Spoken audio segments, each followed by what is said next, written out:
Hello friends, എല്ലാവർക്കും Angel കിച്ചണിലേക്ക് ഒരിക്കൽ കൂടി സ്വാഗതം. എല്ലാവർക്കും സുഖമാണല്ലോ. ഇന്ന് നമ്മൾ 4 തരം പുട്ടാണ് ഉണ്ടാക്കുന്നത്. നമ്മുടെ വെജിറ്റബിൾ ഒക്കെ വെച്ചിട്ട് ചക്കപ്പഴമൊക്കെ വെച്ചിട്ട് വളരെ ഹെൽത്തി ആയിട്ടുള്ള 4 തരം പുട്ടാണ് ഉണ്ടാക്കുന്നത്. അപ്പം നമുക്ക് ഇത് അവിൽ വെച്ചിട്ട് ചോളം, റാഗി, ഗോതമ്പ് ഇതൊക്കെ വെച്ചിട്ടാണ് ഉണ്ടാക്കുന്നത് കേട്ടോ. അപ്പോൾ വളരെ ടേസ്റ്റായിട്ട് നമുക്ക് ഉണ്ടാക്കിയെടുക്കാൻ പറ്റും. കറിയൊന്നും ഇല്ലാതെ തന്നെ നമുക്ക് കഴിക്കാൻ പറ്റുന്ന 4 തരം ഹെൽത്തി ഫുഡാണത്. അപ്പോൾ ഇത് എങ്ങനെയാണ് ഉണ്ടാക്കുന്നതെന്ന് വീഡിയോ ഒന്ന് കണ്ടു നോക്കിയാലോ. അപ്പോൾ അതിന് വേണ്ടി ഞാൻ ഒരു പൊട്ടറ്റോ തൊലിയൊക്കെ കളഞ്ഞ് ഗ്രേറ്റ് ചെയ്തെടുത്തതാണ്. അതിൻ്റെ ചെറുതായിട്ട് കളർ മാറിയത് കുറച്ച് നേരം ഗ്രേറ്റ് ചെയ്ത് വെച്ചിട്ട് അതുകൊണ്ടാണ്. പിന്നെ ക്യാരറ്റും ഉണ്ട്, ഒരു ക്യാരറ്റ് അതുപോലെ തന്നെ ഗ്രേറ്റ് ചെയ്ത് എടുത്തേ. ചെറുതായിട്ട് ചക്കപ്പഴം ചെറുതായിട്ട് കട്ട് ചെയ്തതാണ്. ഒരു 10 ചക്കപ്പഴം ചുള എടുത്തിട്ടുണ്ട്. പിന്നെ നമ്മുടെ ബീട്രൂട്ട്, അതും ഒരു ബീട്രൂട്ട് എടുത്തിട്ടുണ്ട്. അതും ചെറുതായിട്ട് ഗ്രേറ്റ് ചെയ്ത് ഇങ്ങനെ വെച്ചാണ്. വലിയ കണ്ണിയല്ല, നമ്മുടെ വെജിറ്റബിളൊക്കെ നമ്മൾ ഗ്രേറ്റ് ചെയ്യുന്നതിൻ്റെ ചെറിയ കണ്ണി വെച്ചിട്ടാണ് ഇത് ഗ്രേറ്റ് ചെയ്യേണ്ടത്. അപ്പോൾ ഇത് 4 നമ്മൾ ഗ്രേറ്റ് ചെയ്ത് വെച്ചിട്ടുണ്ട്. ഇനി ഇതിലേക്ക് നമ്മൾ ചേർത്ത് കൊടുക്കുന്നത് ഇത് ചോളമാണ്. ചോളത്തിൻ്റെ പുട്ടുപൊടി കിട്ടുമല്ലോ, അതാണ് ഞാനിപ്പോൾ എടുത്തേക്കുന്നത്. ഇത് ഒരു പുട്ടിന് വേണ്ടിയുള്ളത് മാത്രമേ എടുക്കുന്നുള്ളൂ കേട്ടോ. അതുകൊണ്ട് ഒരു 3/4 കപ്പോളം മതി. ഇത് നമ്മുടെ പൊട്ടറ്റോ ഗ്രേറ്റ് ചെയ്തതിനകത്തോട്ട് ഇട്ട് കൊടുക്കാം. അടുത്ത അവലാണ്. മട്ടേരിയുടെ അവലാണ് എടുത്തേക്കുന്നത്. അവൽ നമ്മൾ ക്യാരറ്റ് നമ്മൾ ഗ്രേറ്റ് ചെയ്ത് വെച്ചേക്കുന്നതിനകത്തോട്ട് ചേർത്ത് കൊടുക്കാം. നമുക്ക് ഇതിനകത്ത് വേണമെങ്കിലും നിങ്ങൾക്ക് മാറി മാറി വേറെ ചേർക്കാം. ഇത് ഏതെങ്കിലും ഓരോന്ന് വീതം ഒരു ദിവസം ഉണ്ടാക്കിയാലും മതി. ഞാനിപ്പോൾ വീഡിയോ എടുക്കാൻ വേണ്ടി 4 കാണിച്ചതേ ഉള്ളൂ. നമ്മുടെ ഗോതമ്പ് പൊടിയാണ്, ആട്ടപ്പൊടി. നമ്മുടെ ബീട്രൂട്ടിനകത്ത് ചേർത്ത് കൊടുക്കാം. ഇനി റാഗി നമ്മൾ വീട്ടിൽ തന്നെ കഴുകി ഉണക്കി മിക്സി പൊടിച്ചെടുത്തതാണ് റാഗി. അത് നമ്മുടെ ചക്ക കട്ട് ചെയ്ത് വെച്ചതിനകത്തോട്ട് ചേർത്ത് കൊടുക്കാം.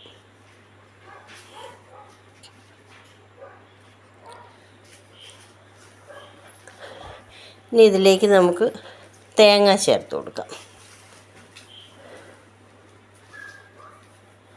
തേങ്ങ ഒക്കെ നമുക്കിഷ്ടത്തിന് ചേർക്കാം. എന്നാലും ഒരുപാട് തേങ്ങ, ഞാനിപ്പോൾ 2 ടേബിൾ സ്പൂൺ തേങ്ങ വീതമാണ് ഇപ്പോൾ മിക്സ് ചെയ്യാൻ വേണ്ടി ചേർക്കുന്നത്.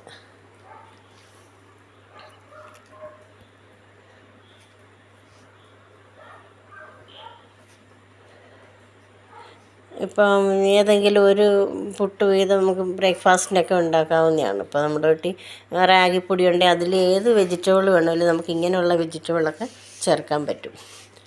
ഇനി കുറച്ച് ആവശ്യത്തിന് ഉപ്പ് എല്ലാത്തിലും ചേർത്ത് കൊടുക്കാം.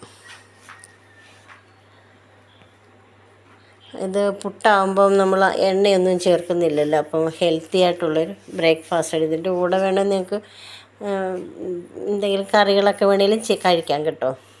കുറച്ച് പഞ്ചസാരയും കൂടെ ചേർത്ത്, ഞാൻ ബ്രൗൺ ഷുഗറാണ് എടുത്തത്. ഒരു 1/4 ടീസ്പൂണോളം മതി, കുറച്ച് മതി.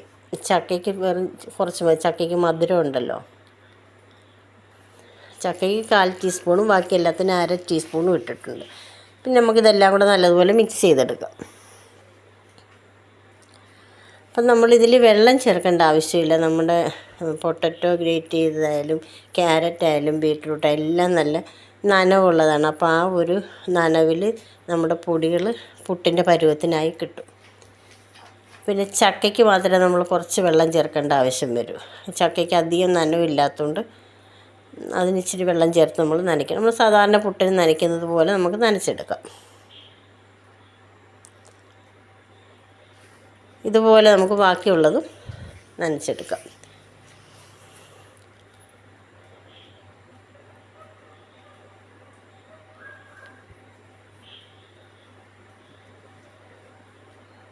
അപ്പോൾ ഇത് ഞാൻ പറഞ്ഞില്ല, റാഗി ആയതുകൊണ്ട് ചക്കയ്ക്കകത്ത് നമ്മൾ റാഗി വെച്ചത്, അതുകൊണ്ട് കുറച്ച് വെള്ളവും കൂടെ ചേർക്കണം.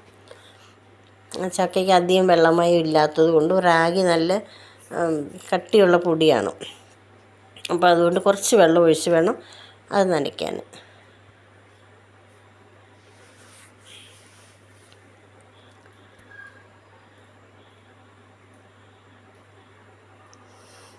അപ്പോൾ ഇങ്ങനെ നമ്മൾ ബാക്കിയുള്ള 4 നനച്ച്. ഇനി അവിലും ക്യാരറ്റും കൂടെ ഉള്ള അത് എളുപ്പമായിട്ട് നല്ല സോഫ്റ്റായിട്ടിരിക്കും ഈ പുട്ട്. അവിൽ നമ്മളെടുക്കുമ്പോൾ മട്ടയരിയുടെ അവിലെടുക്കാൻ ശ്രദ്ധിക്കണം. വെള്ള അരിയെക്കാട്ടി കൂടുതൽ ഹെൽത്തി ആയിട്ടുള്ളത് മട്ടയരി, തവിടുള്ള അരിയുടെയാണ് കേട്ടോ. 4 നമ്മൾ മിക്സ് ചെയ്ത് വെച്ചിട്ടുണ്ട്. ഇനി നമുക്കിത് കുക്കറിൻ്റെ മുകളിൽ വെച്ചിട്ട് പുട്ട് പുഴുങ്ങാൻ വേണ്ടിയിട്ട് റെഡിയാക്കിയെടുക്കാം. അപ്പോൾ ഇതിപ്പോൾ ഞാൻ മിക്സ് ചെയ്യുന്നത് ഗോതമ്പിൻ്റെതും ക്യാരറ്റുമാണ് കേട്ടോ. 3 ആദ്യം മിക്സ് ചെയ്തുള്ളായിരുന്നു. ഒരെണ്ണം പിന്നെ വീണ്ടും ഒന്നുകൂടെ മിക്സ് ചെയ്ത്, അപ്പോൾ 4 ഇപ്പോഴായത് കേട്ടോ.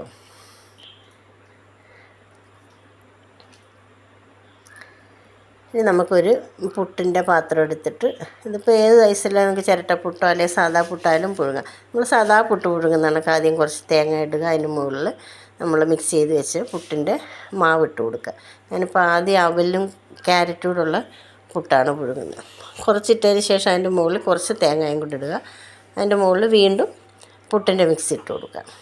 അപ്പോൾ ഇത് അവിലായതുകൊണ്ട് തന്നെ ആവി വരുമ്പോൾ അങ്ങ് നമ്മുടെ പുട്ടിൻ്റെ അളവ് കുറഞ്ഞ് വരും. അതുകൊണ്ട് നല്ലതുപോലെ പ്രസ് ചെയ്ത് ഒന്ന് അമുക്കി വെച്ചിട്ട് വേണം അവിലിട്ട് കൊടുക്കാൻ. ബാക്കിയുള്ളതെല്ലാം കുഴപ്പമില്ല. അങ്ങനെ നമ്മുടെ സാദാ പുട്ട് പുഴുങ്ങുന്നതൊക്കെ അവിലാകുമ്പോൾ കുറച്ചുകൂടെ വെന്ത് കഴിയുമ്പോൾ താന്നു പോകും, പുട്ട് ചെറുതായി പോകും. അപ്പോൾ നല്ലതുപോലെ നമുക്ക് അമുക്കി വെച്ചിട്ട് വേണം വെക്കാൻ. നമുക്ക് കുക്കറിൻ്റെ മുകളിലോട്ട് വെച്ച് കൊടുക്കാം.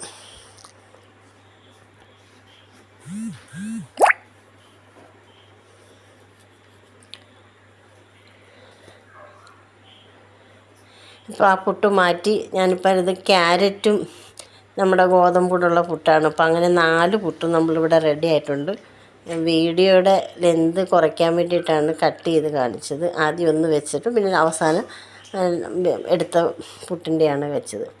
അപ്പോൾ ക്യാരറ്റ് പുട്ടും ബീറ്റ്റൂട്ട് പുട്ട്, ചക്കപ്പുട്ട്, പൊട്ടറ്റോ പുട്ട്, 4 പുട്ട് ഇവിടെ റെഡി ആയിട്ടുണ്ട്. ഇതിൻ്റെ കൂടെ നമുക്ക് ഇനി പയറോ പപ്പടമോ ഒക്കെ കൂട്ടി വേണമെങ്കിലും കഴിക്കാം. ഇതിന് കറിയൊന്നും ഇല്ലെങ്കിലും വെറുതെ കഴിക്കാനും ടേസ്റ്റാണ്. അപ്പോൾ എല്ലാവരും ഈ പുട്ടുണ്ടാക്കി നോക്കണം. ഇപ്പം രാവിലെയൊക്കെ ആയാലും ബ്രേക്ക്ഫാസ്റ്റിന് അല്ലെങ്കിൽ രാത്രിയിലായാലും നമുക്കിത് ഈസി ആയിട്ട് ഉണ്ടാക്കിയെടുക്കാൻ പറ്റും. Okay, thank you. മറ്റൊരു വീഡിയോ